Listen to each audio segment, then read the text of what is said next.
بالنسبة حق الخلاف التاريخي اللي صاير مال عاشوراء بين السعودية وبين الكويت، يعني منهم قالوا كذي الثلاثة ومنهم قالوا الأربع صوموا، مختلفين. ما أدري يعني شنو يعني يرسون على بر. هو القضية ما فيها أن يعني الهلال ولد. طيب. ولد يوم الاثنين. اثنين. ليلة الاثنين. ممتاز. زين. ولد الهلال. زين.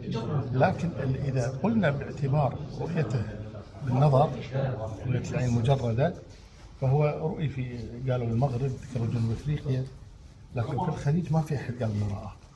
فمن يأخذ باختلاف المطالع، زين، يقول احنا هني ما شفناه. الحسبة الشرعية يكون يوم الخميس. يوم الخميس. واللي يقول لا، الهلال ولد والعبرة برؤيته بأي مكان. طيب. قال من رأوا في المغرب العربي كذا، كل المسلمين سوا، زين، فيقول يوم الأربعاء. الأمر فيه سعة، والأحوال واحد يصوم لا